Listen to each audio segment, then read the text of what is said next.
ஆமீன். எத்தனை பேர் இந்த கால வேளை தேவனுடைய சமூகத்தில் அவருடைய ராஜ்யத்தில் ஒரு நம்பிக்கை உள்ளவர்களாக இருக்கிறீங்க?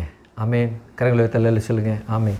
ஏன் இதை நான் கேட்குறேன் அப்படின்னா, நிறைய பேர் அதாவது ஆவிக்குரிய சபைகளில் இப்போ புள்ளி விவரம் சொல்கிறாங்க, தேவன் என்னுடைய தேவன் இரத்தத்தினால் என்னை கழுவி இருக்கிறார், நான் இந்த பூமியில் ஆண்டவருடைய சமூகத்தில் நான் இருக்கின்றேன், ஒவ்வொரு நாளும் ஆண்டவரோடு நான் இடைப்பட்டு கொண்டிருக்கிறேன்.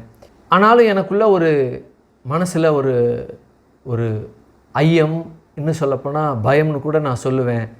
அது என்னவென்றால், நான்லாம் பரலோகம் போவேனா, ரகசியவர்களை எடுத்துக்கொள்ளப்படுவானா அப்படின்னு சொல்லிட்டு ஒரு நடுக்கத்தோடு கலக்கத்தோடு இருக்கிற ஜனங்களை பற்றி புள்ளி விவரங்கள் சொல்கிறாங்க. அப்படி சபையில் 45% வரையிலும் ஜனங்கள் இருக்கிறாங்கன்று சொல்லி நான் உங்களுக்கு ஒரு சந்தோஷமான ஒரு செய்தியை நான் சொல்கிறேன். எந்த ஒரு மனுஷன் இயேசுனுடைய இரத்தத்தினால் கழுவப்பட்டு இருக்கிறானோ 100% ஒருபோதும் தேவன் கைவிடுகிறவர் அல்ல. ஏன்னா கடைசி நாளில் இந்த உலகம் கைவிட்டுரும், உலகத்தில் உள்ள எல்லா ஜனங்களும் கைவிட்டுருவாங்க, நான் அவங்கள கைவிட மாட்டேன் அப்படின்னு சொல்கிறார். பாவத்தை அறிக்கை செய்து இரத்தத்தினால் கழுவப்படுகிற அனுபவத்தை பெற்ற எல்லா விசுவாசிகளும், சந்தேகமே வேணாம், அவிசுவாசம் வேண்டாம், 100% இன்னும் சொல்லலாம் 100 கோடி சதவீதம் அப்படின்னு சொல்லுவேன் அடிக்கடி. நான் 100 கோடி சதவீதம் வேதத்தின் அடிப்படையிலிருந்து அவர் ஒருபோதும் என்ன செய்ய மாட்டேன், நான் கைவிட மாட்டேன் என்று சொல்லி தேவன் சொல்லியிருக்கிறார். ஆகவே அப்படிப்பட்ட நிலையில் ஒருவேளை உலகெங்கிலும் நீங்கள் வலைதளங்களில் யூடியூப்பில் உலகெங்கிலும் நீங்கள் பார்த்து கொண்டு இருப்பீங்கன்னா, அப்படிப்பட்ட ஒரு நினைப்பு அல்லது அப்படிப்பட்ட ஒரு எண்ணம் இருக்குமானால், இந்த நிமிஷத்திலிருந்து தேவனுடைய சமூகத்தில் தேவனுடைய ஊழியக்காரனாக இருந்த சொல்கிறேன், நிச்சயமாக நீங்கள் ரகசியர்களை எடுத்துக்கொள்ளப்படுவீங்க. கரங்களை தள்ள சொல்லுங்கள். ஆமென். அல்லேலூயா. ஒரு நிச்சயத்தோடு நாம் இருக்கின்றோம். இப்போது நிறைய இடத்துல பார்த்தீங்க அப்படின்னா ராப்சரை பற்றி அதிகமாக பேசுகிறாங்க. வலைதளங்களில் இன்னும் யூடியூப்பில் சில வீடியோக்கள்லாம் ரகசிய வருகையில் எடுத்துக்கொள்ளுகிற அந்த தருணங்களை பற்றியும் எடுத்துக்கொள்ளுகிற அந்த காரியங்களை பற்றி பேசுகிறாங்க. ஏன்னா 98% வேதத்தில் சொல்லப்பட்ட அனைத்து நிகழ்வுகளும் நடந்து ஏறிவிட்டன. மறுபடியும் சொல்கிறேன், வேதாகமத்தில் சொல்லப்பட்ட அனைத்து நிகழ்வுகளும் என்ன செய்யப்பட்டு விட்டது என்றால் நடந்தேறி முடிந்து விட்டது.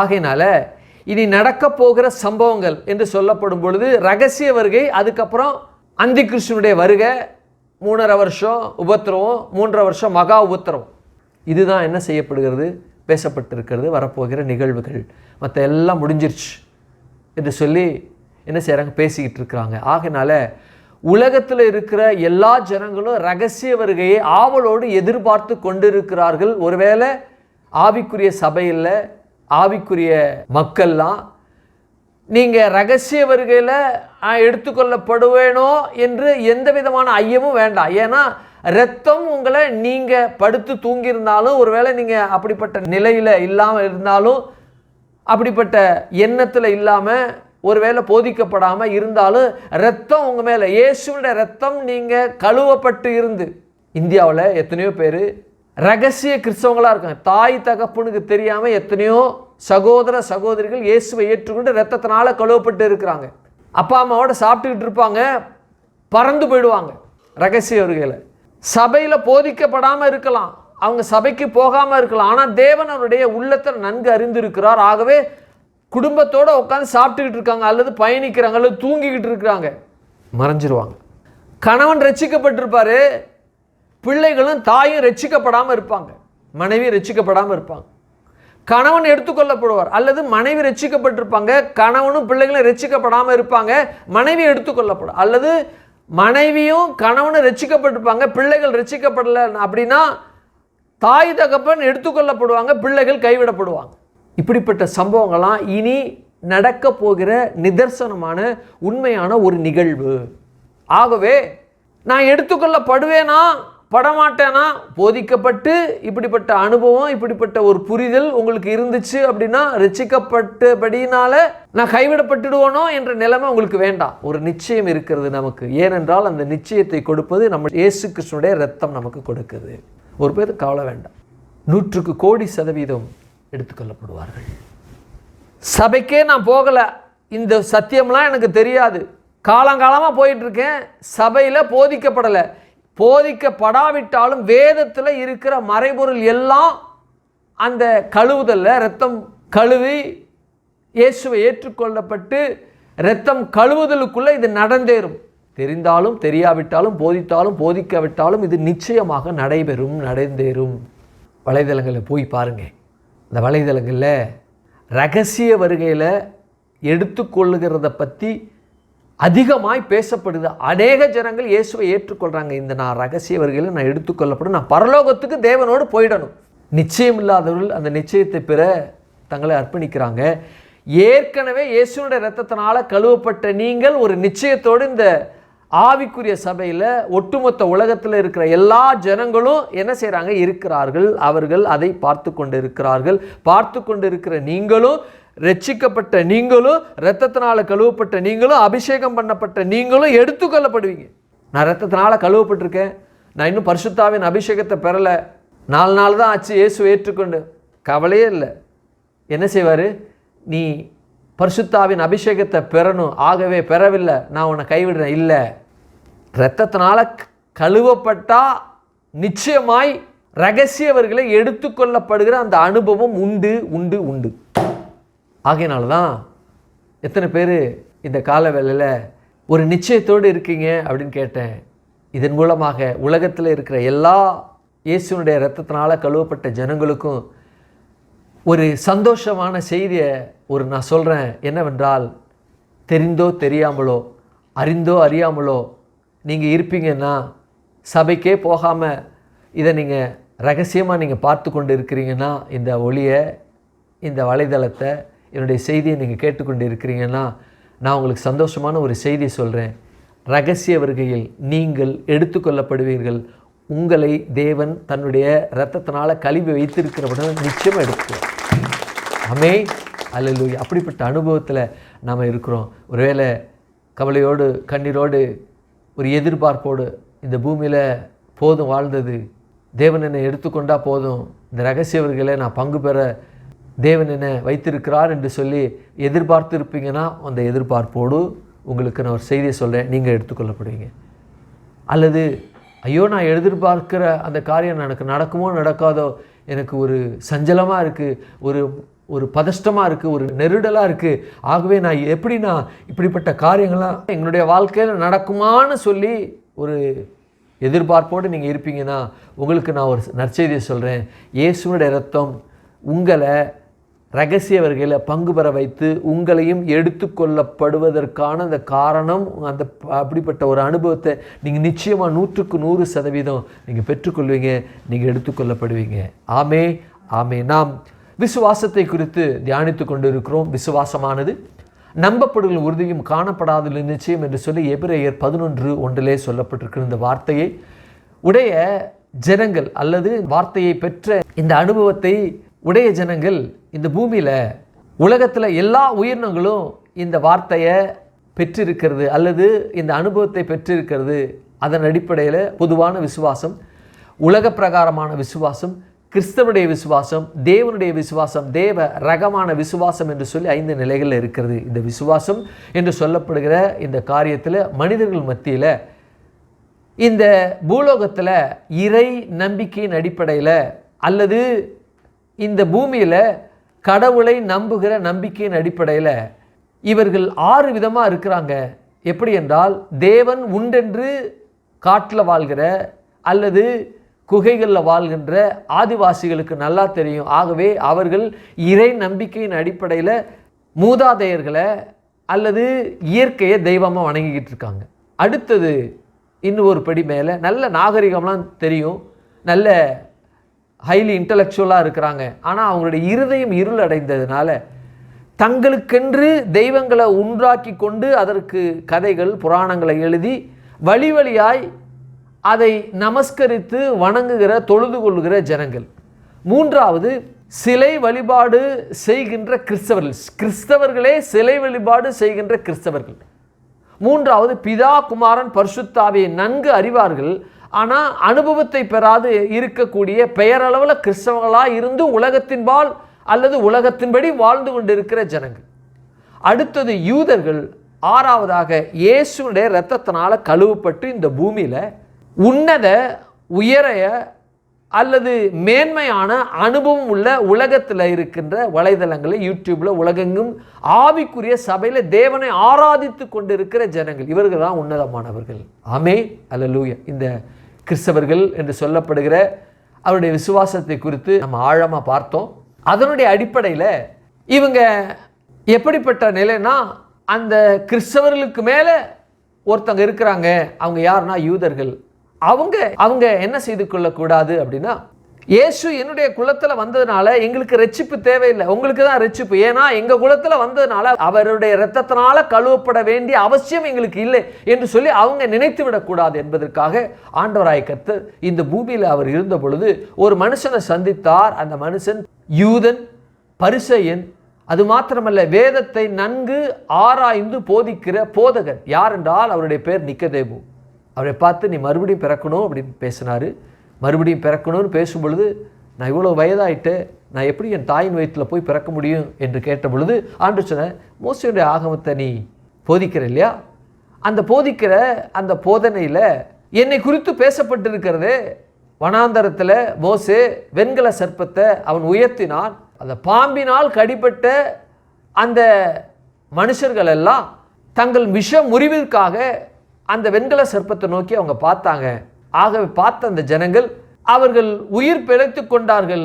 பாவம் என்கிற மிக கொடிய சர்ப்பம், பாம்பானது உன்னையும் தீண்டி இருக்கிறது, உன் குலத்தையும் தீண்டி இருக்கிறது.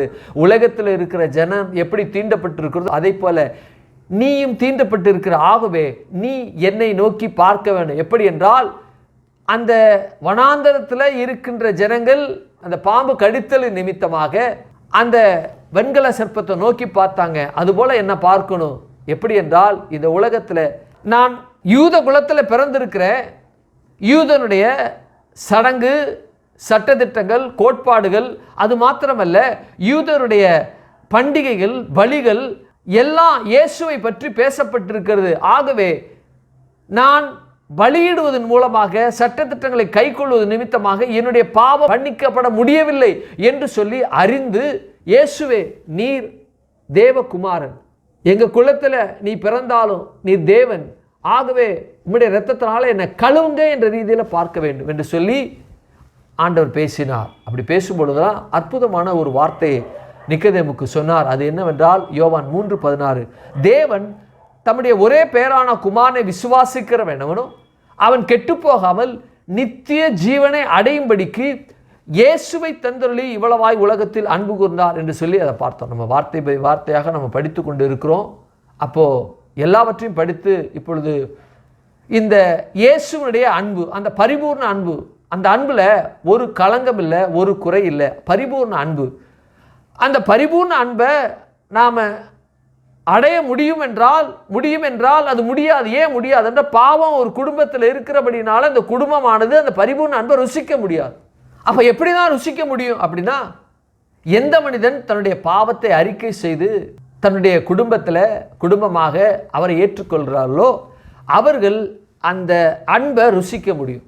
கணவனுடைய அன்பு என்னன்னு தெரியும், பிள்ளைகளுடைய அன்பு என்னன்னு தெரியும், பெற்றோருடைய அன்பு என்னன்னு தெரியும். இந்த அன்பை காட்டிலும் உயர்வான, மேலான, ஒப்பற்ற, அது மாத்திரமல்ல எதற்கும் ஒப்பிட முடியாத அன்பு இது. மனுஷனுடைய அன்பு குறைவுள்ள அன்பு.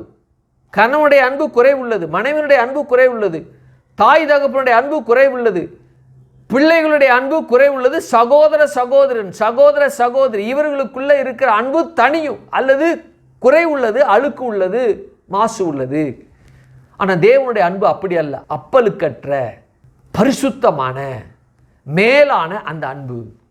அப்போ இந்த அன்பு எப்படி இருந்தது என்றால், பாவம் பிரவேசிப்பதற்கு முன்பாக இந்த அன்பு பயணித்தது. ஆதாம் ஏவாளுக்குள்ள அவங்க பாவம் செய்த நிமித்தமாக அந்த அன்பு இருந்தது. ஆனால் அன்பை ருசிக்கக்கூடிய நிலையில் அவங்களுடைய வாழ்க்கை இல்லை. பாவம் பிரவேசித்தது. அப்போது அன்பு அப்படியே நிலையில் தான் இருக்கு. இவங்க எப்படிப்பட்ட நிலையில் இருந்தாங்க? பாவத்தை விட்டு பரிசுத்தமல்ல, பரிசுத்தத்தை விட்டு பாவத்தின்படி வாழ்ந்து கொண்டு இருக்கிற ஜனங்களாக இருந்தாங்க. அதை குறித்து ஆழமாக பார்த்தோம். காயின் ஆபேல் வந்தாங்க. பரிபூர்ண அன்பு எப்படி செயல்பட்டது என்பதை பார்த்தோம். காயின் அவருடைய சந்ததிகளுக்குள்ள தேவன் அந்த பரிபூர்ண அன்பை எப்படி விளங்க பண்ணினார் என்பதை பார்த்தோம். அது மாத்திரமல்ல, நோவா வரைக்கும் இருக்கக்கூடிய அந்த முதல் அழிவு, ஜலப்பிரளயத்தினால் உண்டான அழிவு வரைக்கும் தேவனுடைய அன்பு எப்படி பயணித்தது ஜனங்களுக்குள்ளே என்று பார்த்தோம்.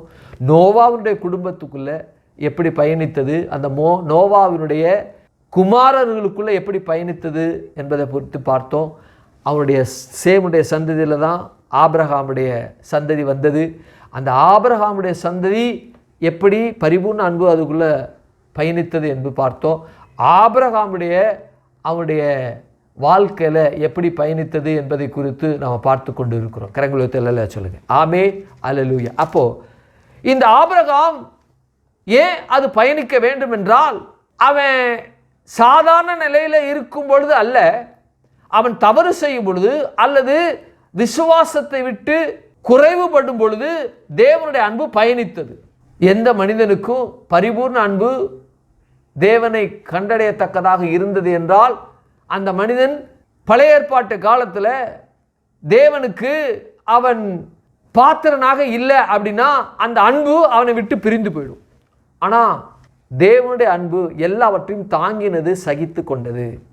அதை நம்ம என்ன செய்தோம், ஆபிரகாமுடைய வாழ்க்கையில் 12 to 21 வரைக்கும் இருக்கக்கூடிய எல்லாவற்றையும் பார்த்தோம். இன்னும் நம்ம என்ன செய்து கொண்டு இருக்கோம், பார்த்து கொண்டு இருக்கிறோம். கரங்குலத்தில் சொல்லுங்க ஆமே அல்லேலூயா.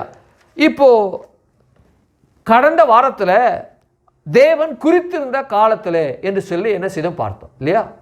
இப்போ குறித்திருந்த காலத்திலே என்று சொல்லப்படுகிற அந்த காலமானது, குறித்த காலமானது ஒவ்வொரு மனுஷனுக்குடைய வாழ்க்கையிலும் ஒரு காலத்தை குறித்திருக்கிறார், தேவனை கண்டடையும்படி அல்லது அந்த பரிபூர்ண அன்பை ருசிக்கும்படி. ஆமே.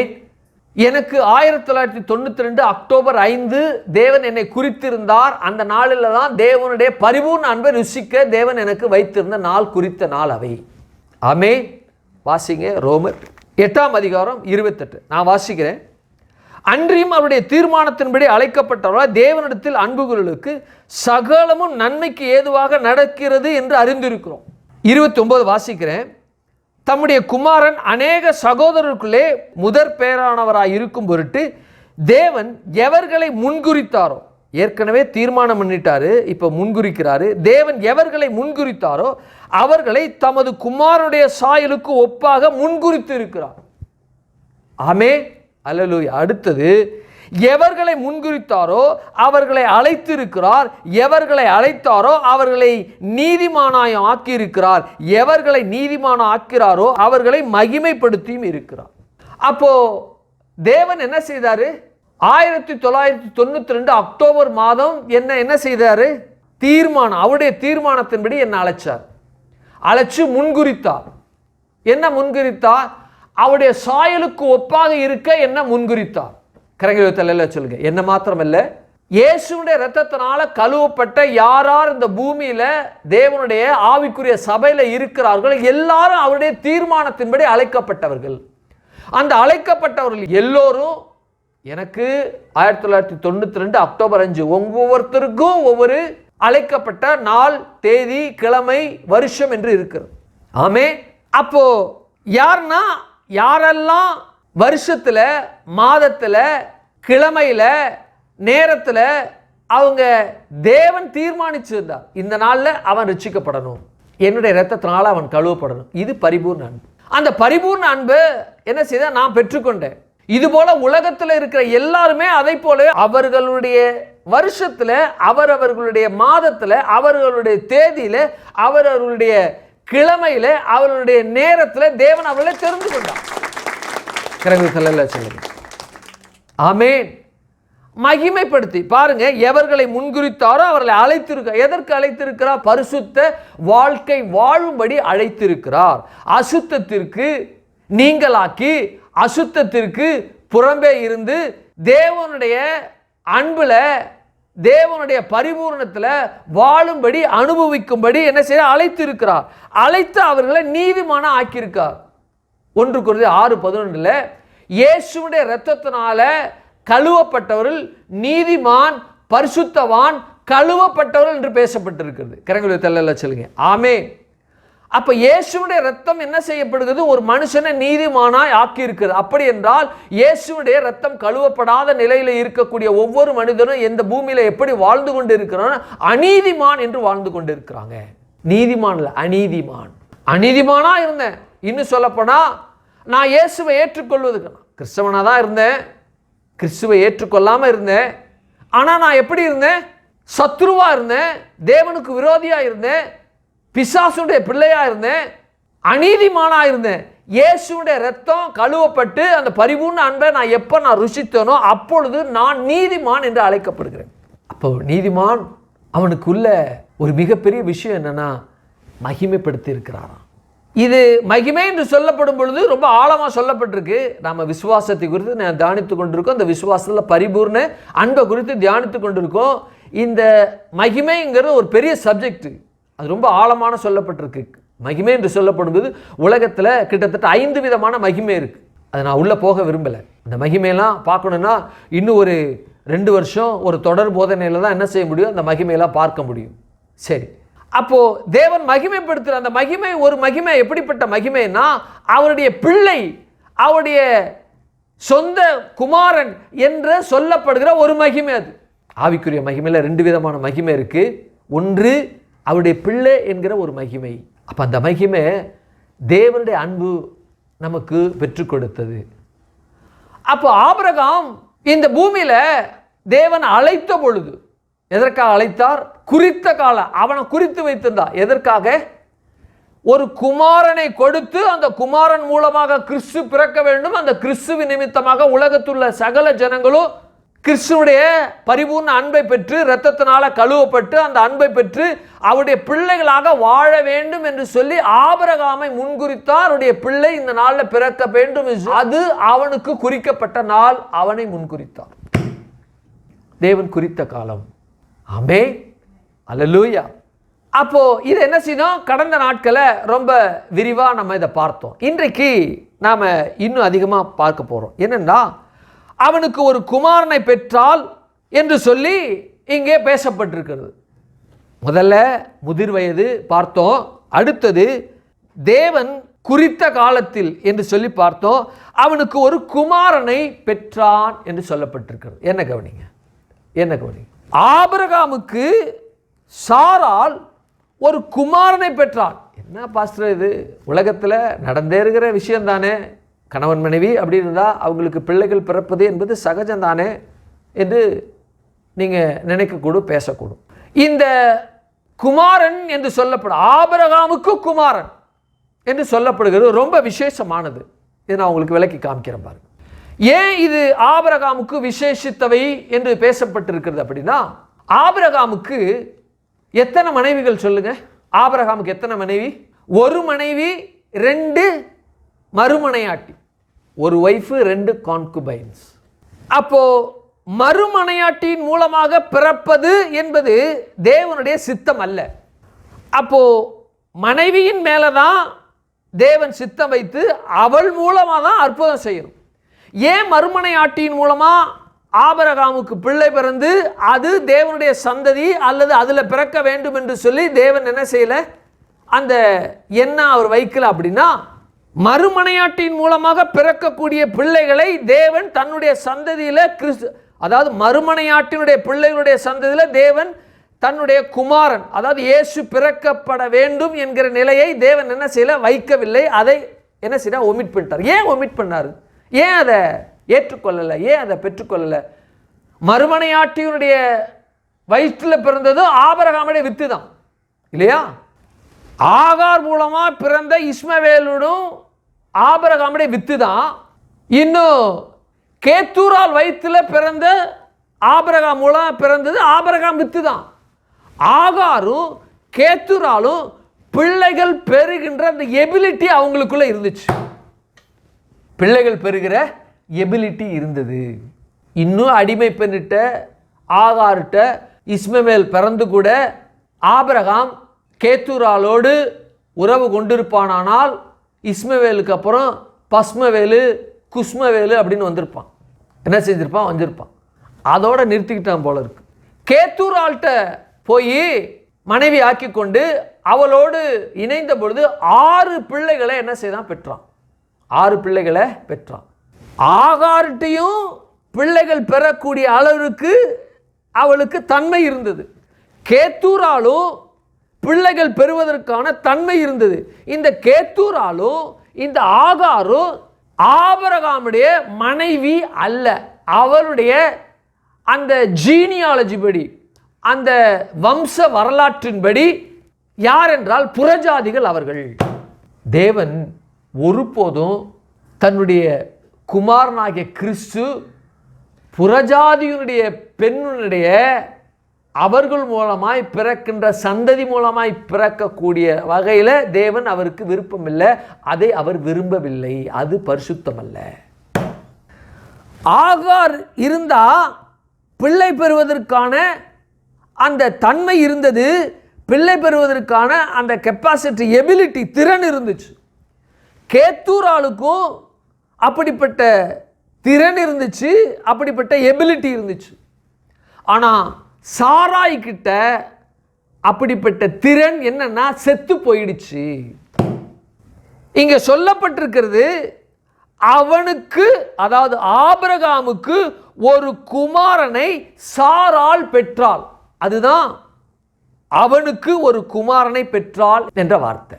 கரங்களை சொல்லுங்க. ஆமென். அப்ப சாராள் இருக்கா இல்லையா, அவள் கர்ப்பம் செத்து போயிடுச்சு. பெண்களுடைய வழிபாடு நின்று போயிடுச்சு. நின்று போய் செத்து போன அந்த இதுல, அந்த காரியத்தில், சரீரத்தில் பிறக்கக்கூடிய அந்த குமாரன் விசேஷித்தவன். யாராவது ஒரு மனுஷன் இருக்கிறான் அப்படின்னா அந்த மனுஷன் பூமியிலேருந்து வேகமாக ஓடுறான், எல்லாரும் ஓடுவாங்க இல்லையா? எல்லாரும் ஓடுவாங்க. ஒரு மனுஷன் அழகாக நீந்துறான், நீச்சல் கற்றுட்டா எல்லாருமே நீச்சல் கற்றுக்குவாங்க, எல்லாம் நீந்துவாங்க இல்லையா? ஒரு மனுஷன் கீழே இருந்து அப்படியே கையை அப்படியே அடிக்கிறான், அப்படியே உயர பறந்து போய் ஒரு மரத்து மேலே, ஒரு பில்டிங் மேலே, இல்லாட்டி ஒரு உயர கட்டடத்துக்கு மேலே அப்படியே போகிறான் அப்படின்னா அது நடக்குமா, இருக்குமா என்றால் அது இருக்காது. எந்த மனுஷன் அப்படிப்பட்ட செயலை பெற்று, அப்படி ஒரு திறனை பெற்று இருக்கிறானோ, செயலை பெற்ற அல்லது செயலை நடத்தி காமித்த அந்த மகன் உலகத்தில் இருக்கிற எல்லா மனிதர்களுக்குள்ள அவன் சிறந்தவன், அவன் உயர்ந்தவன், அல்லது சிறப்பாக உயர்வாக பார்க்கப்படும், பேசப்படும், அவனை பற்றி உலகம் கொண்டாடும். அது எப்படி இருக்கிறதோ அதுபோல ஒரு மனுஷன் செத்து போயிட்டான், செத்து போன அல்லது ஒரு மனுஷி செத்து போயிட்டா, அவனுடைய கர்ப்பம் செத்து விட்டது. அந்த கர்ப்பம் செத்து விட்ட அந்த நிலையில அவள் ஒரு குமாரனை பெறுகிறாள் என்றால் அந்த குமாரன் ஒரு விசேஷித்தமானவன். அவன் யாரு? விசேஷித்தமானவன். அப்படிப்பட்ட நிலையில, அப்படிப்பட்ட காரியத்துல தான் இந்த ஈசாக்கு பிறந்தான். ஈசாக்கு என்ன செய்தான்? பிறந்தான். ஆகையினால தான் அவன் ரொம்ப விசேஷமானவன். கேத்தூராளுடைய மகன்கள் 6 பேர், அவங்கள பற்றி விசேஷமாக பேசப்படலை. ஆகாருடைய பிள்ளை இஸ்மவேல், அவனை பற்றி பேசப்படலை. பிறக்கவே வாய்ப்பில்லை. மனித சஞ்சாரத்தில், மனிதனுடைய வாழ்க்கையில் செத்து போன கர்ப்பம் உயிரடைந்து, அந்த உயிரடைந்த கர்ப்பத்தில் ஒரு குமாரன் பிறப்பான் என்று சொல்லப்படுகிற வார்த்தை என்பது அதிசயமானது, அற்புதமானது. அப்படி அதிசயமான அற்புதமான குழந்தை பிறந்தது. அந்த குழந்தைக்கு பேர் என்னவென்றால் ஈசாக். இந்த குழந்தைக்கு பேர் என்னது? ஈசாக். அவனுக்கு, யாருக்கு? ஆபிரகாமுக்கு. ஆபிரகாமுக்கு ஒரு குமாரனை பெற்றாள். பெற்றவள் யாரு? சாராள். அப்போ அவனுக்கு என்று சொல்லப்படும் போது ஆபிரகாமுக்கு ஒரு குமாரனை பெற்றாள் என்றால் சாராள் பெற்றாள். அப்படி என்றால் ஆபிரகாமுக்கு ஒரு குமாரனை சாராள் பெற்றாள் என்ற வார்த்தை இங்க என்ன செய்யப்பட்டிருக்கு? பேசப்பட்டிருக்கு. அப்படி என்றால் 2 பேரும் திறன் இல்லாதவர்கள், 2 பேரும் சரீரம் செத்தவங்க, 2 பேரும் மரித்தவர்கள். மரித்தவர்களுக்குள்ள ஒரு குமாரன் பிறக்க வேண்டும் என்று சொல்லப்படுகிற ஒரு நிகழ்வு, ஒரு அனுபவம் என்பது உயரிய, உன்னத, சிறந்த அந்த மனிதனை பற்றி பேசும் பொழுது, ஈசாக்கை பற்றி பேசும் பொழுது அவன் சிறந்தவனாக இருந்தான். அவனுடைய பிறப்பு ஒரு ஆச்சரியமான பிறப்பு, ஒரு பிறப்பு ஒரு அதிசயமான பிறப்பு. இதை அப்படியே வச்சுங்க. ஒரு கர்ப்பம் செத்துவிட்டது, அந்த கர்ப்பத்தில் ஒரு குழந்தை பிறக்கிறது. அந்த குழந்தை ஆண் குழந்தை, அந்த குழந்தைக்கு பேர் என்ன? ஈசாக். அது அப்படியே இருக்கட்டும். இங்க ஒரு குழந்தை பிறக்கிறது. அந்த குழந்தை பிறக்கின்ற அந்த பிறப்பானது எந்த புருஷ சித்தத்தினாலோ அல்லது புருஷனுடைய தயவினாலோ இல்லாமல் ஒரு கல்யாணமாகாத ஒரு கன்னி கர்ப்பவதி ஆகிறது என்பது எப்படி ஒரு அதிசயமோ.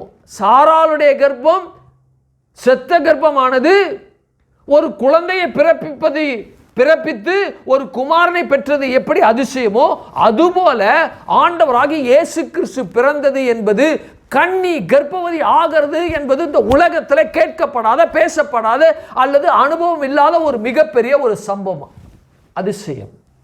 அப்போ ஈசாக்குடைய பிறப்பில் ஒரு அதிசயம் வெளிப்பட்டது. அப்பா அம்மா 2 பேருமே செத்து போயிட்டாங்க. நடைபிணமாக அலைஞ்சிக்கிட்டு இருந்தாங்க.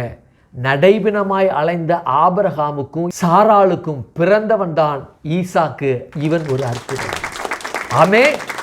ஈசாக்கு, யாக்கோபு, ஏசா, யாக்கோபு, அதுக்கப்புறம் 12 கோத்திரங்கள். 12 கோத்திரத்தில் ஆண்டவராக இயேசு கிறிஸ்து யூதா கோத்திரத்தில் அவர் பிறந்தார். அவருடைய பிறப்பும் ஒரு அற்புதமான பிறப்பு. அவருடைய பிறப்பு ஒரு அற்புதமான பிறப்பு. எப்படிப்பட்ட பிறப்பு? இதுவரைக்கும் உலகம் கண்டிராத, உலகம் அனுபவித்திராத, உலகம் கேள்விப்படாத ஒரு பிறப்பு இயேசுனுடைய பிறப்பு. அது என்னவென்றால், மனித சித்தத்தினால், மனித விருப்பத்தினால், மனித தயவினால் இயேசு பிறக்கவில்லை. கன்னி கர்ப்பவதி ஆவது என்பது உலகத்தில் இதுவரைக்கும் நடந்திராத ஒரு செயல். நடந்திராத செயல். அப்போ தேவனாகிய கர்த்தர் பிறக்கின்ற அந்த பிறப்பு, ஈசாக்கு பிறந்தது பொழுது பரிபூர்ண அன்பு வெளிப்பட்டது. அந்த பரிபூர்ண அன்பு ஆபிரகாமும் சாராளும் அனுபவித்தாங்க. ஈசாக்கும் தன்னுடைய வாழ்க்கையை அனுபவித்தான். எப்படி அனுபவித்தான் என்றால், ஈசாக்கு வளருகிறான். வளர்ந்து இருக்கும்போது பாருங்க, இங்கே ஒரு சம்பவம் ஒன்று 8 நான் வாசிக்கிறேன். 21:8. பிள்ளை வளர்ந்து பால் மறந்தது. ஈசாக்கு பால் மறந்த நாளிலே ஆபிரகாம் ஒரு பெரிய விருந்து பண்ணினான். சரி. பின்பு எகிப்து தேசத்தாலாகி ஆகார் ஆபிரகாமுக்கு பெற்ற குமாரன் பரியாசம் பண்ணுகிறதை சாராள் கண்டு. யாரு? இஸ்மவேல் என்ன செய்யறான்? ஈசாக்க பரியாசம் பண்றான். என்ன பரியாசம் பண்ணியிருப்பான்? என்ன கவனிங்க, என்ன கவனி. அடே, நானாலும் எங்கள் அம்மா வயிற்றில் பிறந்தேன். எங்கள் அம்மாவுக்கு வயது இளமையாக இருந்தா, அதனால் எங்கள் அம்மாவுக்கு உங்கள் அப்பாவுக்கு நம்ம அப்பாவுக்கும் பிறந்தா கிழவனும் கிழவிக்கும் சேர்த்து பெற்றிருக்கா பாரு அப்படின்னு இருப்பான். வீடு போங்குது, காடு வாங்கிறது. அந்த நேரத்தில் நீ பிறந்த பாரு, ஐயோ அப்படின்னு சொல்லிட்டு என்ன செய்தா, கிண்டல் பண்ணியிருப்பான், கேலி பண்ணியிருப்பான். அதுதான் பண்ணியிருப்பான், பரியாசம் பண்ணுறது. இந்த நாளில் பேரம்பேத்தி எடுத்த ஒரு தாத்தா பாட்டி இருக்கிறாங்க. பேரம்பேத்தியெல்லாம் ஒரு 10th 12th படிக்கிறாங்க. அப்படி படிக்கும் பொழுது தாத்தாவுக்கு ஒரு குமாரனே அல்லது குமாரத்தை பெறும்படி பாட்டி கன்சீவ் ஆகிறாங்கன்னு வச்சுக்கோமே. அப்படிலாம் நடந்திருக்கு, அப்படிலாம் இருக்கிறாங்க. தமிழ்நாட்டில் இல்லை, அமெரிக்க தேசத்துலலாம் அது ரொம்ப சகஜம். தமிழ்நாட்டிலலாம் அது அப்படி இருக்கா என்னென்னலாம் கிடையாது, அது தெரில. அது சகஜனா ஃப்ரீக்வெண்ட்டாக இல்லை, ரொம்ப ரேராக தான் இருக்குது. எப்படி? ரேராக தான் இருக்குது. ஆனால் இந்தியாவில் அப்படி இருந்ததுன்னா உடனே உலகத்தில் இருக்கக்கூடிய மகா கேவலமான ஒரு செயலை போல என்ன நினைப்பாங்க, நினச்சிருவாங்க. இந்தியாவில் இருக்கின்ற தாத்தா பாட்டியெல்லாம் நினச்சிருவாங்க இல்லையா? என்ன நினைப்பாங்க அப்படின்றது நான் உள்ளே போய் சொல்ல விரும்பவில்லை. என்ன செய்யலை, சொல்ல விரும்பவில்லை. ரொம்ப கேவலமாக நினச்சிருவாங்க, கேவலமாக இது பண்ணிடுவாங்க. அப்போது அப்படிப்பட்ட சூழ்நிலையில் இந்த ஆகார் தன்னுடைய பிள்ளையாகிய இஸ்மவேல் இந்த ஈசாக்கை பார்த்து என்ன செய்கிறான், பலி சொல்கிறான், எதை கிண்டல் பண்ணுறான், கேலி பண்ணுறான்.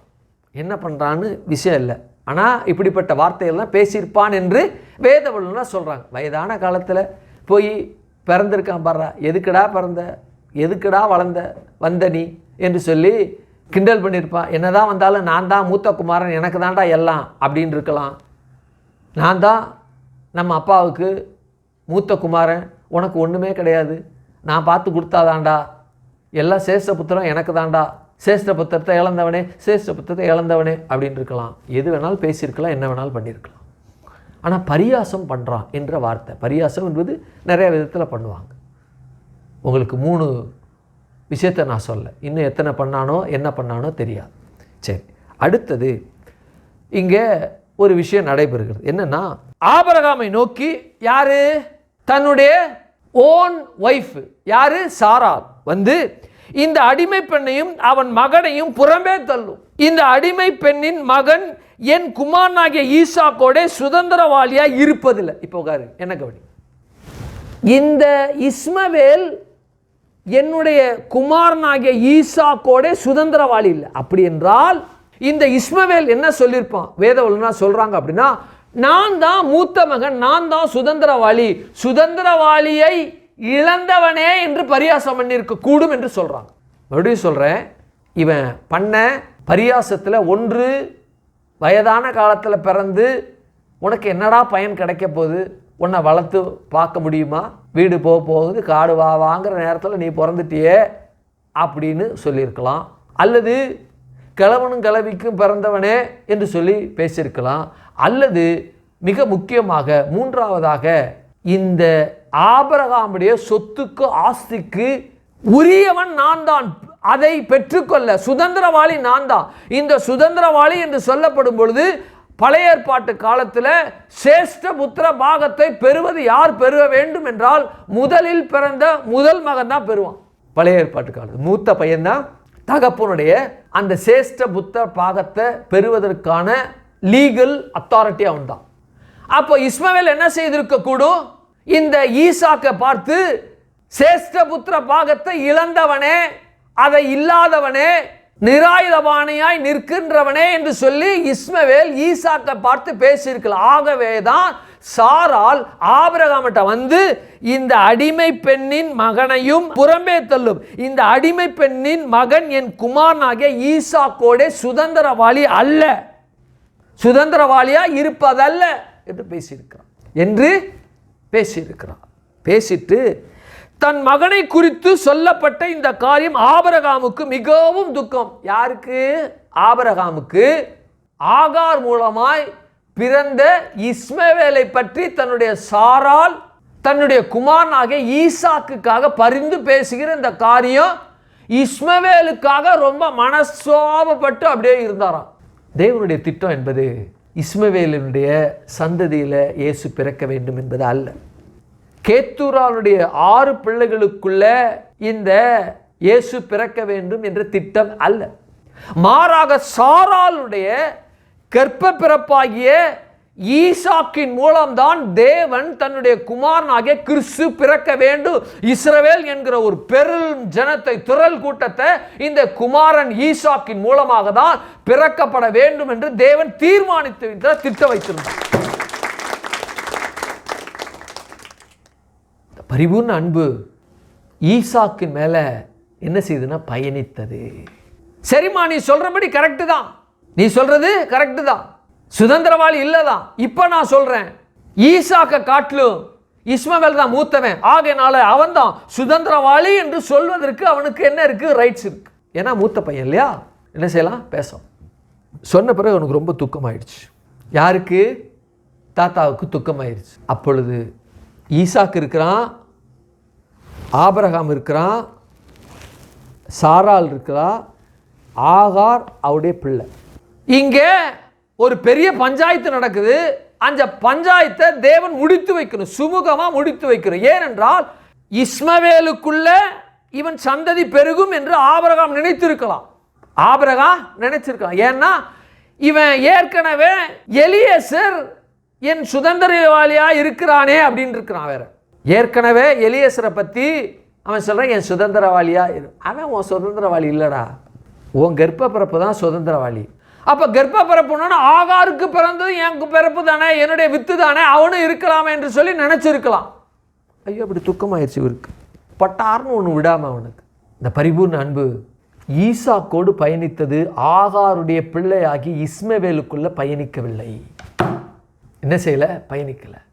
ஈசாக்கை பார்க்கும் பொழுது பிதாவாகிய தேவன் குமாரனையும் குமாரனுக்குள்ள ஆவிக்குரிய சபையில் இருக்கக்கூடிய ஒட்டுமொத்த ஜனை நம்மையும் சேர்த்து தான் சொல்கிறேன், பார்த்துட்டுருக்கார். இஸ்மவேலுக்குள்ள ஒருபோதும் தேவன் நம்மை பார்க்கவில்லை. ஈசாக்குக்குள்ள இருந்துதான் தேவன் கிறிஸ்துவையும் கிறிஸ்துவுக்குள்ள நம்மையும் பார்த்தார். அப்போ தேவன் அந்த பரிபூர்ண அன்பு ஈசாக்குக்குள்ள பயணிக்கிறத தேவன் என்ன செய்தார்?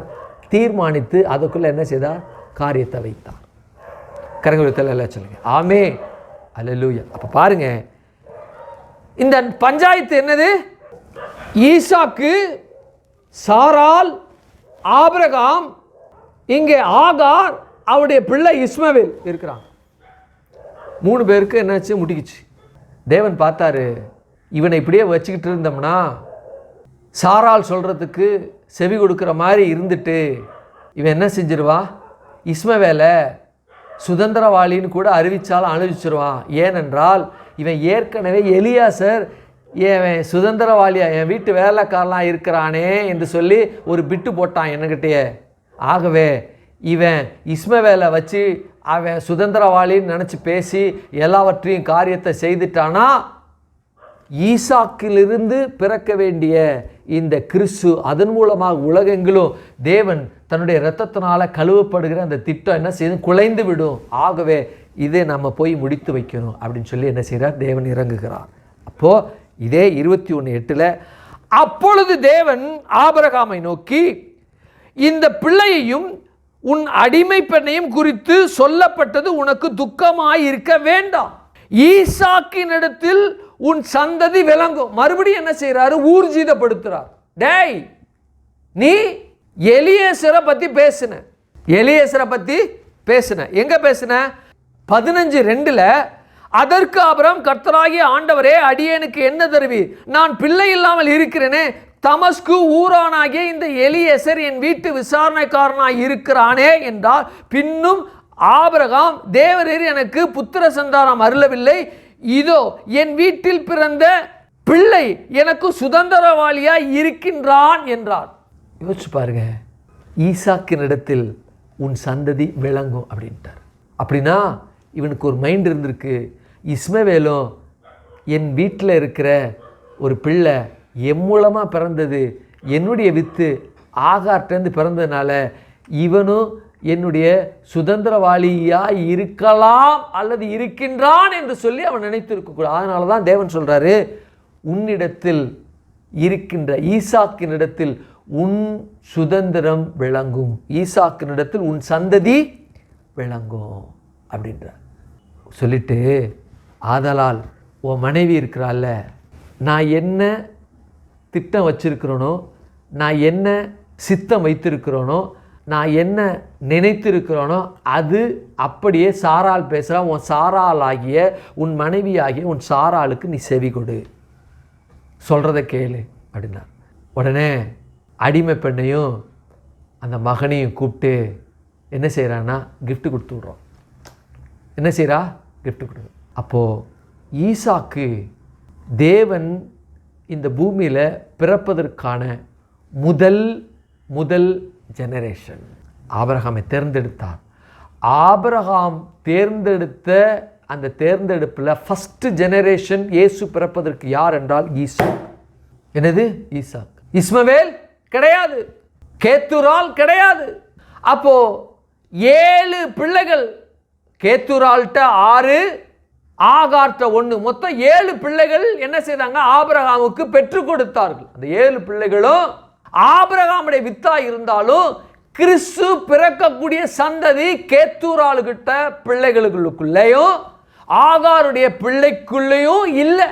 அப்போ பரிபூர்ண அன்பு தன்னுடைய சுய மனைவி, சொந்த மனைவி ஆகிய சாராளுகிட்ட பிறந்த அந்த பிள்ளைதான் உன்னுடைய சுதந்திரம் என்று சொல்லி இந்த ஆபிரகாமுக்கு புரியாத ஆளுக்கு நல்லா புரிய வச்சு, யோ என்னையா பேசுகிற, என் வேலைக்காரன்ற சுதந்திரவாளிங்கிற, இப்போ அடிமை பெண்ணுடைய பிள்ளை ஆகாரு அது என் பிள்ளைங்கிற, உன் பிள்ளை தான் இருக்கட்டும், சுதந்திரம்னு இருக்குல்ல அது வேணா விட்டுரு, உன் மனைவி சொல்கிறத கேளு, சரியாக பேசுகிறா, உன் மனைவி சொல்கிறத கேளு அப்படின்னார்.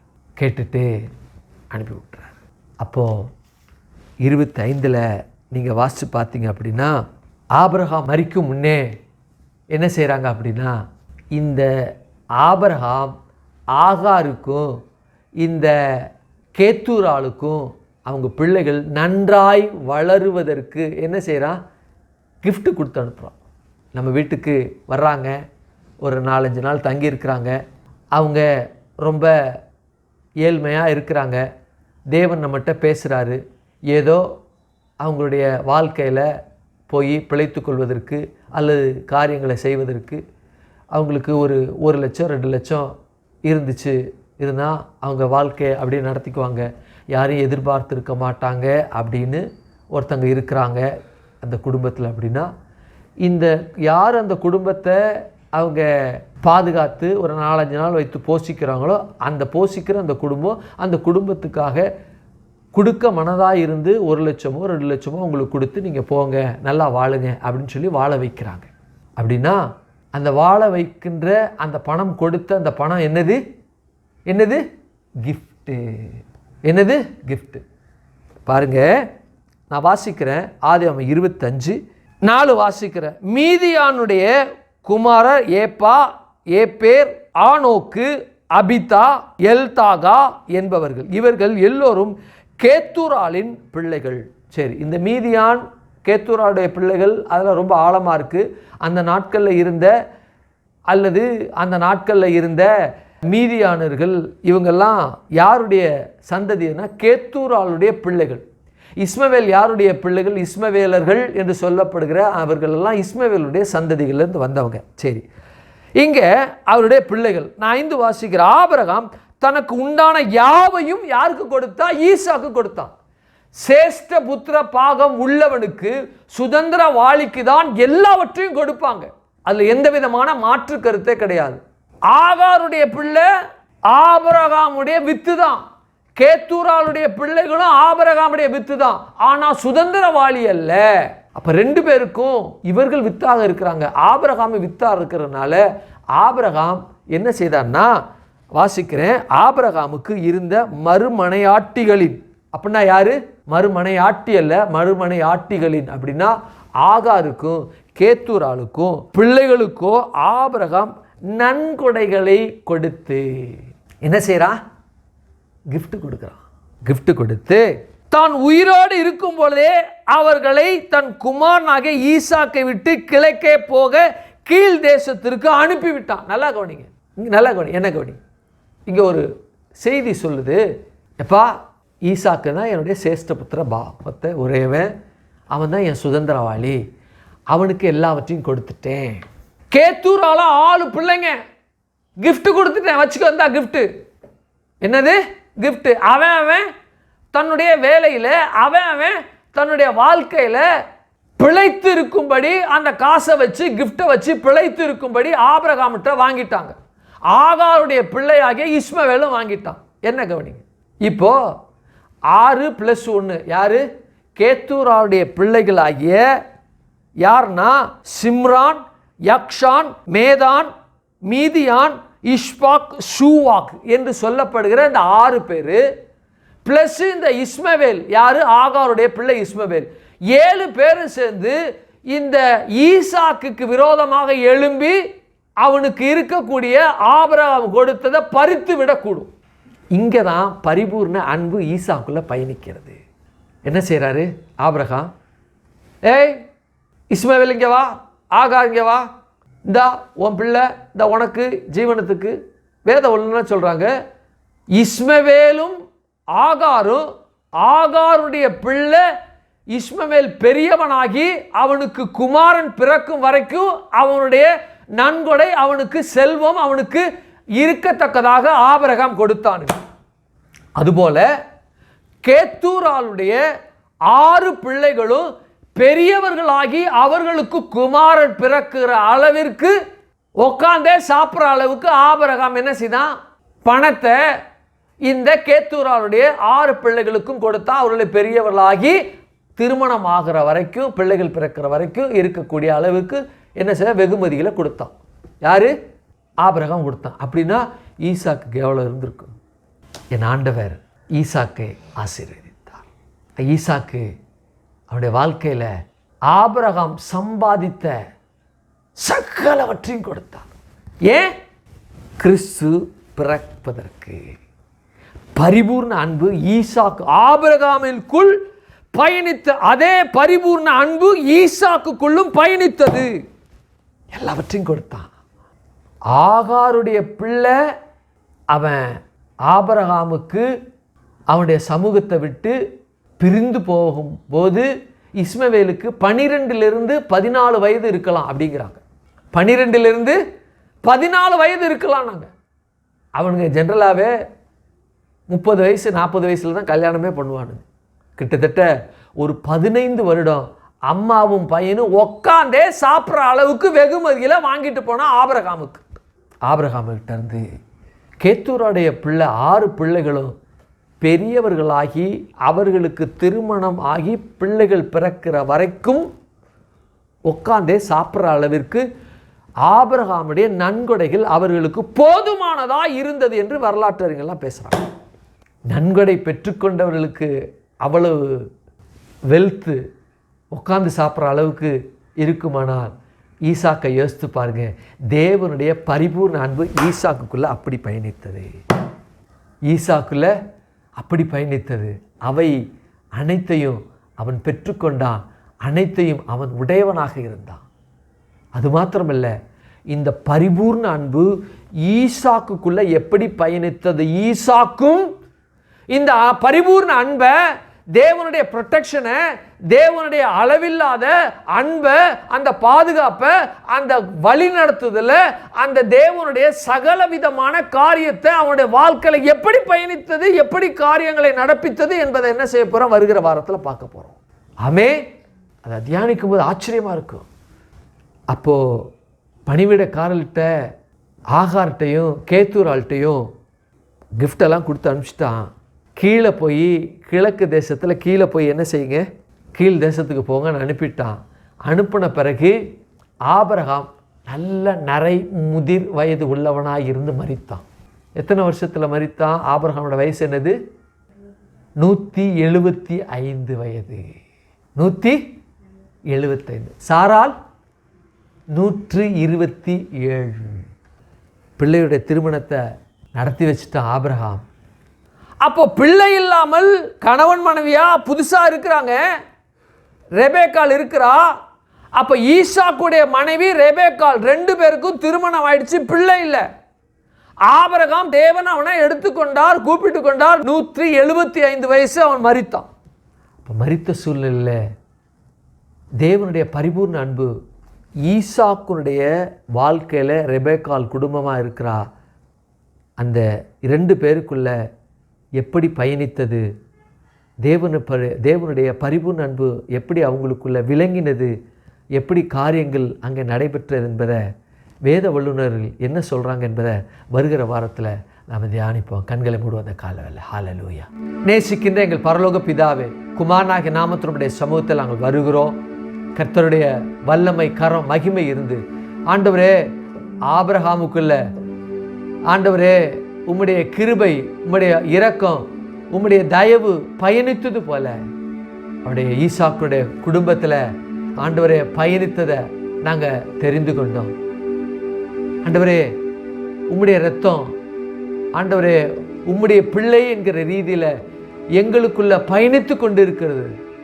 ஆண்டவரே இந்த உலகத்தில் இயேசுடைய இரத்தத்தினால கழுவப்பட்ட பிள்ளைகளுக்குள்ளேயும் அதே இரத்தம் பயணிக்கிறபடினால அவருடைய சந்ததிகளுக்குள்ளேயும் ரகசிய வருகை தாமதமானால் அதே அந்த கரம், அந்த வல்லமை, அந்த கிருபை ஆண்டவரை எல்லோருக்கும் பயணிக்கத்தக்கதாக தேவன் கிரியை செய்து விட்டமைக்காக நன்றி செலுத்துகிறோம். ஆண்டவரே புதிதாக வந்தவர்கள் எங்கள் சபையில் வந்தவர்களுக்குள்ள ஆண்டவரை யார் அவர்களை கொண்டு வந்தார்களோ அவர்களுக்குள்ள அதே பிள்ளை என்கிற அதிகாரம் புதிதாக வந்தவர்களுக்குள்ள செயல்பட கர்த்தர் நீங்க உதவி செய்தமைக்காக நன்றி செலுத்துகிறோம். வலைதளங்களை, யூடியூப்ல உலகெங்கும் பார்த்து கொண்டு இருக்கிற ஜனங்களுக்குள்ள அப்படிப்பட்ட கிருபை, அப்படிப்பட்ட வல்லமை பயணித்து கொண்டு இருக்கிறபடினால நமக்கு நன்றி செலுத்துகிறோம். ஆசீர்வதிங்க, பலப்படுத்துங்க, காத்துக்கொள்ளுங்க, நன்மையினால முடிசூட்டுங்க ஆண்டவரே. வலைதளங்களை, யூடியூப்ல உலகெங்கும் பார்த்து கொண்டு இருக்கிற ஜனங்கள் ஆண்டவரே வியாதியோடு ஆண்டவரே பிரச்சனையோடு நோயோடு ஆண்டவரே மரண போராட்டத்தில் இருக்கிறவர்களுக்குள்ள ஆண்டவரே உம்முடைய வல்லமை இறங்கி ஆண்டவரை கிரியை செய்து மரண படுக்கையை ஆண்டவர் வியாதியின் படுக்கையை கர்த்தர் நீங்க மாற்றி போட்டமைக்காக நமக்கு நன்றி செலுத்துகிறோம். கரத்தில் ஒப்பு கொடுக்கிறோம். கர்த்தர் எங்களை விடுதலை செய்தார். அவருடைய பிள்ளைகளாக நாங்கள் மாற எங்களை ஒப்பு கொடுக்கிறோம். உம்முடைய இரத்தத்தினால கழுவி ஈசாக்கு, ஆபிரகாம், யோசேப்புக்கு உண்டான ஆண்டவரே ஹல்லேலூயா எல்லா ஆசீர்வாதங்களும் எங்களுக்கு உடையவளாகும். அதன் மூலமாக எங்கள் பிள்ளைகளுக்கும் இதே சுதந்திரத்தை பெறத்தக்கதாக கர்த்தர் நீங்க வழிவாசலை உண்டாக்கி விட்டதற்காக நமக்கு நன்றி செலுத்துகிறோம். கரத்தில் ஒப்பு கொடுக்கிறோம். ஆசீர்வதிங்க, பலப்படுத்துங்க, காத்துக்கொள்ளுங்க, நன்மையினால முடிசூட்டுங்க. ஆண்டவரே பெரிய காரியத்தை செய்யுங்க, நாமத்தை மேம்படுத்துங்க. இயேசுவின் நாமத்தில் ஜெபிக்கிறோம் ஜீவனில் நல்ல பிதாவே, ஆமென், ஆமென். ஒரு பாடலை பாடும் பொழுது ஆண்டவருக்கு என்று காணிக்கை செலுத்துவோம். ஆமென்.